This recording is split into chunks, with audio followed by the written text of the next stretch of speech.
BMW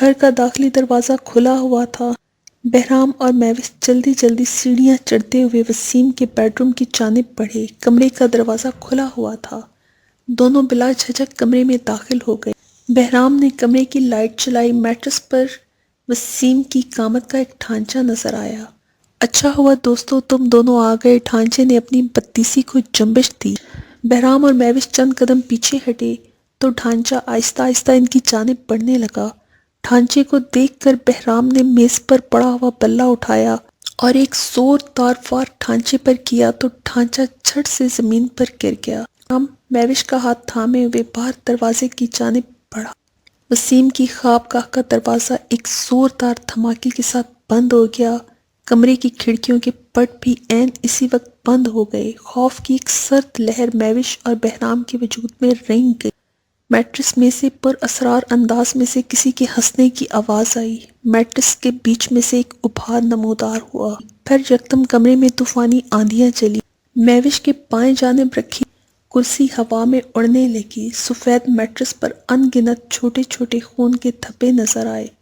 تیز ہواؤں کی زد میں میٹرس کی چادر اڑ کر فرش پر آ گری۔ بہرام نے مضبوطی سے اپنے لبوں کو بھینچے رکھا اور خوفناک صورتحال میں میوش نے اس کا بازو پکڑے رکھا۔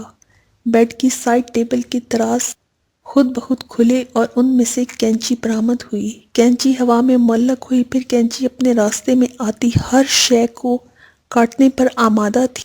میوش بے اختیار بہرام کے وجود سے لپٹ گئی اور پھوٹ پھوٹ کر رونے لگی کہ اب ہم مارے جائیں گے۔ بہرام بولا اپنے خوف پر قابو پاؤ۔ یکدم اس کینچی نے بہرام کے دائیں بازو کو گھائل کر دیا۔ بہرام کے بازو سے خون ابل رہا تھا۔ میٹرس سے تالیوں کی آواز آنے لگی۔ میوش نے اپنے دوپٹے کو پھاڑ کر بہرام کے زخمی بازو پر پٹی کرنے لگی۔ اچانک کینچی نے برق رفتاری سے اس کی گردن پر وار کیا۔ بہرام نے فوراً بیٹ آگے کر دیا۔ کینچی کے تیز دھار حصے یکدم بند ہوئے اور بلے کے دو حصے ہو گئے۔ میوش بہرام کی باہوں کے حصار میں محفوظ تھی۔ میٹرس کا سفید رنگ سرخی مائل ہو گیا۔ یوں لگ رہا تھا جیسے میٹرس انہیں گھور رہا ہو۔ میٹرس کے عین وسط میں سے ایک جلا ہوا دراز قد بھیناک ہاتھ نکلا اور اس نے ایک زوردار مکہ کینچی پر رسید کیا۔ کینچی کے اعضاء جدا ہو کر زمین بوس ہو گئے۔ بہرام نے کینچی کا ٹوٹا ہوا حصہ اٹھایا جس میں چاقو کی مانند تیز دھار والا حصہ موجود تھا۔ بہرام آہستہ آہستہ میٹرس کی جانب بڑھنے لگا۔ اس نے پوری طاقت کے ساتھ اپنے ہاتھ کو جنبش دی اور تیز دھار والا حصہ میٹرس میں پیوست کر دیا۔